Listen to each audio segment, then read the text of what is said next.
दोस्तों नमस्कार। दोस्तों, लाशों पर सवार होकर लोकतंत्र की सवारी कैसे की जा सकती है? मौत के मुंह में इस देश के नागरिकों को ढकेलकर लोकतंत्र को जिंदा कैसे रखा जा सकता है? शहर दर शहर, शव दर शव,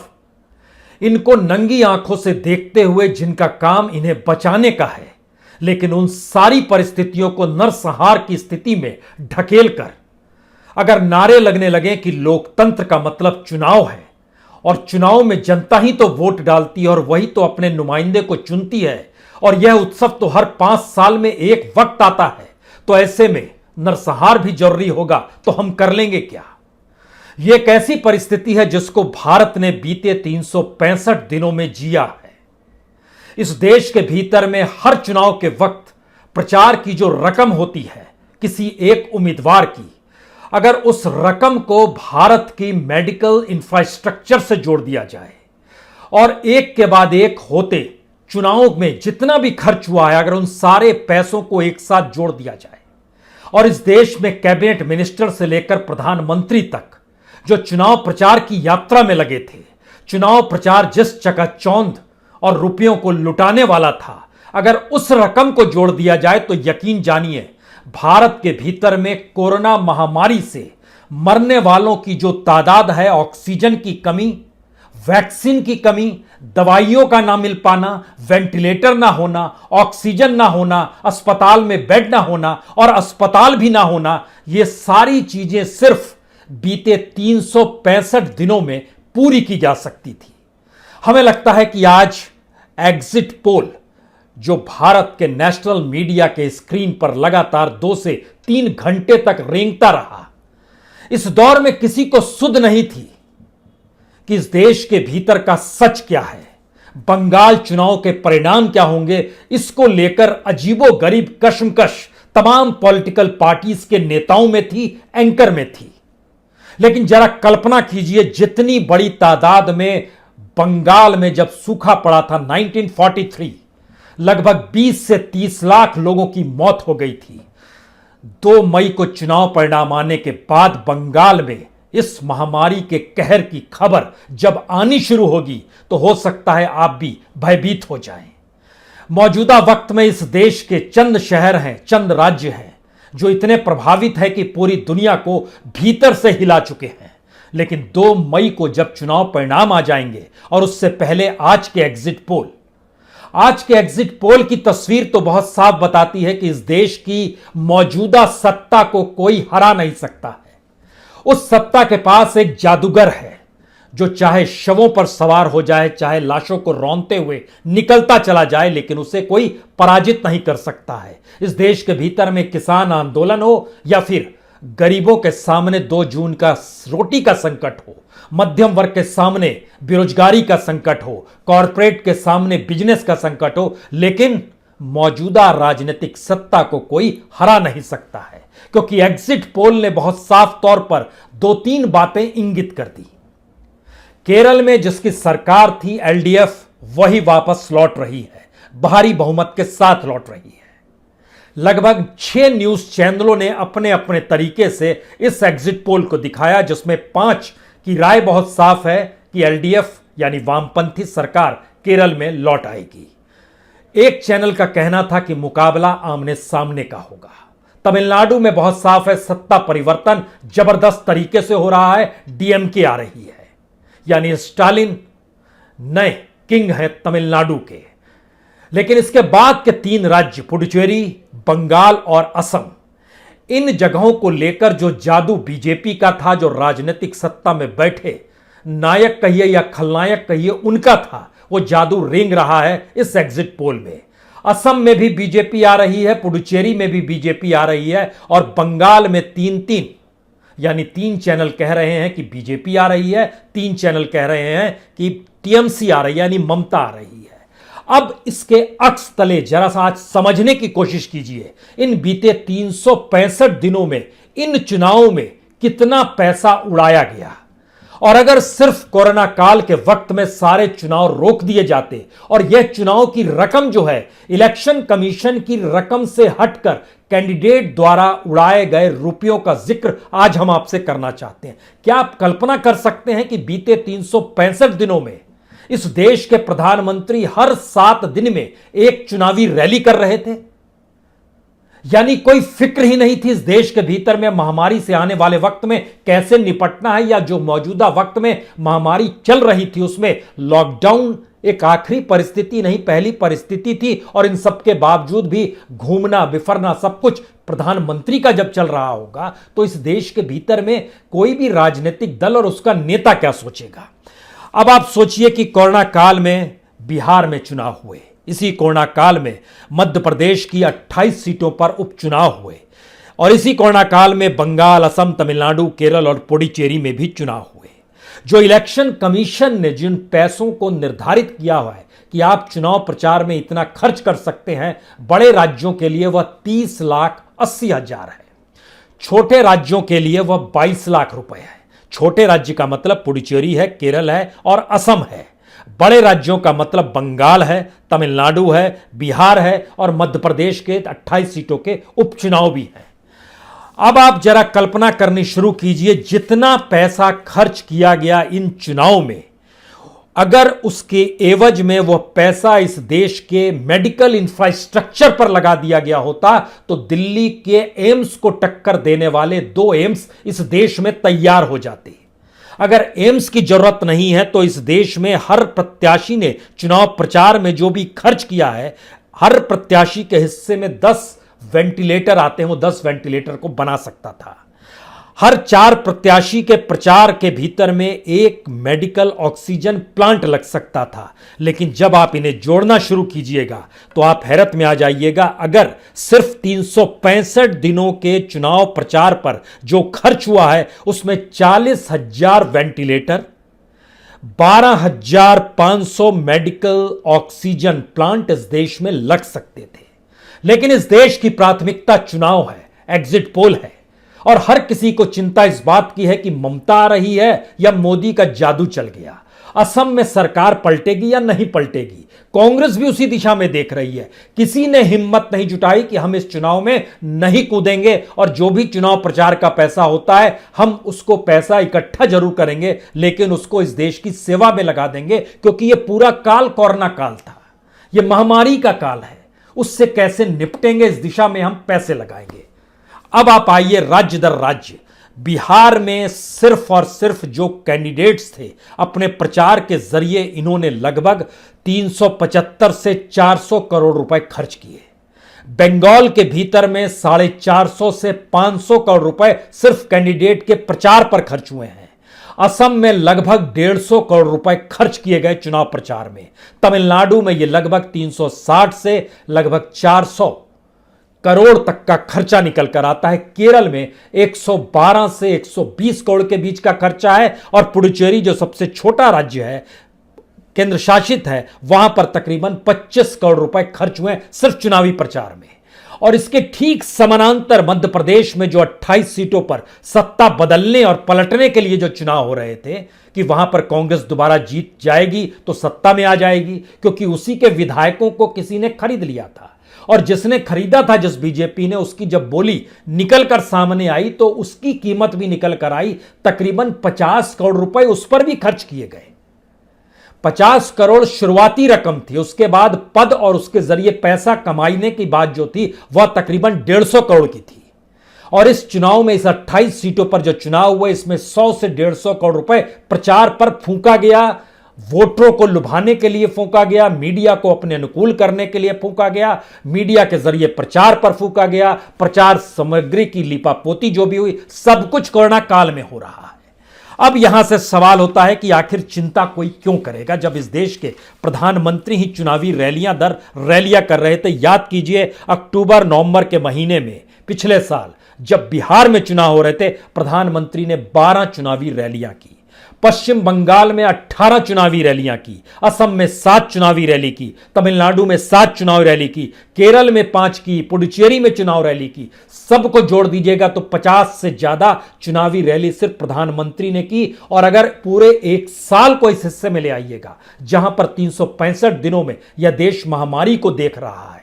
तो फिर हर 7वें दिन इस देश का प्रधानमंत्री चुनावी रैली में अपने आप को झोंक चुका है। इस देश के गृह मंत्री हों, इस देश के कैबिनेट मिनिस्टर्स में लगभग 12 मंत्रियों के नाम जो चुनावी प्रचार में अपने आप को फूंक चुके थे, किसी को कोई ध्यान नहीं था। क्या बता सकते हैं इस देश के भीतर में कैबिनेट मिनिस्टर्स का योगदान महामारी को लड़ने को लेकर या जनता के साथ खड़े होने को लेकर कुछ भी रहा क्या? इस दौर में प्रधानमंत्री एक अस्पताल में नहीं गए, दौरा नहीं किया, वर्चुअल मीटिंग अस्पताल के भीतर झांक के नहीं देखा, लेकिन जिस दिन कोरोना को लेकर परेशान थे, सुबह से लेकर शाम तक मीटिंग कर रहे थे और रद्द कर दी थी अपनी रैली, उस दिन भी वर्चुअल मीटिंग चुनावी प्रचार के लिए बंगाल के लोगों से जुड़कर वो कर रहे थे। हमारी प्राथमिकता सिर्फ चुनाव है, यही चुनाव जीने के लिए है, यही चुनाव मरने के लिए है। लेकिन पहली बार एक ऐसी स्थिति निकल कर आई जब चुनावी प्रचार ही इस देश की जनता की शवों को रौंदते हुए किया जा रहा था, मौत के मुंह में उन्हें ढकेला जा रहा था। कोई ध्यान देने को तैयार नहीं था कि इस देश के भीतर में कोई मेडिकल इंफ्रास्ट्रक्चर है भी या नहीं है। जितनी पूंजी हम फूंक देते हैं, उस पूंजी का कोई उपयोग इस देश में लोगों की जान बचाने को लेकर हो सकता है या नहीं हो सकता है, बहुत धीरे धीरे लोग समझेंगे। मध्य प्रदेश के भीतर में एक विधायक की जान पर बनवाई, उत्तर प्रदेश में एक विधायक की जान चली गई, धीरे धीरे समझेंगे। इस देश के मीडिया कर्मियों की फहरिस्त जो है 100 से ज्यादा है, संपादक धीरे धीरे समझेंगे। इस देश में अदालतों ने कोई सुओ मोटो नहीं लिया जहां सरकार को नोटिस थमा दे, और अब भी सुप्रीम कोर्ट कल फिर सुनवाई करेगा। यानी 22 तारीख को सुओ मोटो लेने के बाद 8 दिन तक अभी भी उसने सरकार को वह नोटिस नहीं थमाया है जो उसके कॉन्स्टिट्यूशनल राइट के तहत आता है कि लोगों के जीने के अधिकार को भी आप पूरा नहीं कर पा रहे हैं तो आपको सत्ता में बना रहने का अधिकार कैसे है। लेकिन हम जिक्र एग्जिट पोल का कर रहे हैं। 2 से 3 घंटे एग्जिट पोल में हर कोई लगा रहा और इन परिस्थितियों को जीते रहा, कहां पर क्या होगा। अब अगर एआईडीएमके के बदले डीएमके सत्ता में आ जाएगी, एलडीएफ कंटिन्यू कर जाएगी, पुडुचेरी में सत्ता परिवर्तन और पहली बार वहां पर आपको एनडीए नजर आने लगेगी। बंगाल, असम और पुडुचेरी, इन 3 राज्यों को लेकर शुरुआत से ही एक धारणा इस देश के भीतर में बनी हुई थी, यहां पर कोई भी चुनाव करा लीजिए, बीजेपी को आप नहीं हरा सकते हैं। यह मैकेनिज्म है इस देश में लोकतंत्र को अपनी मुट्ठी में बंद कर लेने का, अपने हाथों पर नचाने का। लेकिन क्या इस देश के भीतर में मीडिया सबूत के साथ इस बात को रखने की स्थिति में नहीं आ सकता है कि यह मैकेनिज्म क्या है? यह पैसे का मैकेनिज्म है, यह ईवीएम का मैकेनिज्म है, यह लोगों को लुभाने का मैकेनिज्म है, यह लोगों को असहाय और बेबस बनाकर सत्ता पर निर्भर कर देने का मैकेनिज्म है। यह कौन सा मैकेनिज्म है? बंगाल में एंटी इनकम्बेंसी काम करेगी लेकिन असम में नहीं करेगी, जबकि उसी दौर में अगर ध्यान दीजिएगा तो असम के भीतर में सत्ता को लेकर विरोध प्रदर्शन ज्यादा होते रहे, चाहे वो एनआरसी का मुद्दा हो, सीए का मुद्दा हो या फिर वहां पर बेरोजगारी का मुद्दा हो। लेकिन वहां एंटी इनकम्बेंसी ना काम नहीं करेगी। इसका मतलब है कि 1952 के बाद से इस देश की चुनाव को लेकर जो भी परिभाषाएं गढ़ी गई, आकलन जो भी जब भी होते रहा, वो आकलन और एनालिसिस आज की तारीख में बदल चुका है, क्योंकि उसका मैकेनिज्म अपने हाथ में और अपनी उंगलियों पर नचाने के लिए राजनीतिक सत्ता ने अब परिभाषा भी सीख ली है और किस तरीके से, किस हिसाब से लोगों को मोटिवेट कर देना है। इसीलिए यह भी समझिए, इस एग्जिट पोल में अगर आप न्यूज चैनलों की परिस्थितियों को भी आंकेंगे तो कोई एक न्यूज चैनल ऐसा भी है जो बंगाल में 200 सीट तक, लगभग 180-90 सीट तक बीजेपी को दे रहा है, और अधिकतर चैनल ऐसे भी हैं जो 100 सीट के इर्द गिर्द बीजेपी को रोक रहे हैं। अब आप यहां से कल्पना शुरू कीजिए कि अगर मान लीजिए बीजेपी सत्ता में नहीं आती है, 100 सीट पर अटक जाती है, तो कहा जाएगा एग्जिट पोल सही था। और अगर बीजेपी 200 के लगभग सीट, 175 से ज्यादा सीट जीत जाती है, तो कहा जाएगा न्यूज चैनल नहीं तो यह कहा था। असम में भी लगभग 2 चैनल ऐसे कह रहे हैं कि लगभग बराबर की टक्कर है, बाकी 4 चैनल ऐसे हैं जो कह रहे हैं कि बढ़त बीजेपी को है। और अगर वहां पर चीजें इस रूप में रहेंगी तो कहा जाएगा कि देखिए चैनल ने ही तो कहा था, हमने कहा क्या, उन्हीं का एनालिसिस था।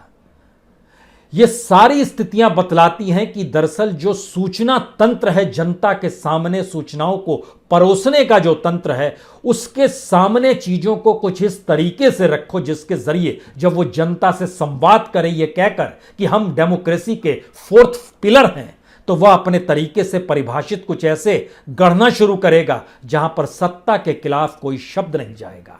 और परिणाम भी जो होंगे उसको भी मैकेनिज्म के जरिए मैनेज किया गया, यह भी नहीं होगा, कुछ भी नहीं होगा, सब कुछ अनुकूल होगा, यही लोकतंत्र है, यही जिंदगी है, यह मान लिया जाएगा। लेकिन हमें लगता है कि यह इस देश में पहला मौका है जब इस देश में लगातार मोहल्ले दर मोहल्ले, जिले दर जिले, राज्य दर राज्य लोगों की मौत की खबर और बीमारी से खौफजदा होकर लोग इस मानसिक परिस्थिति में पहुंच गए हैं जहां उनको समझ नहीं आ रहा है कोई उम्मीद किससे रखी जाए।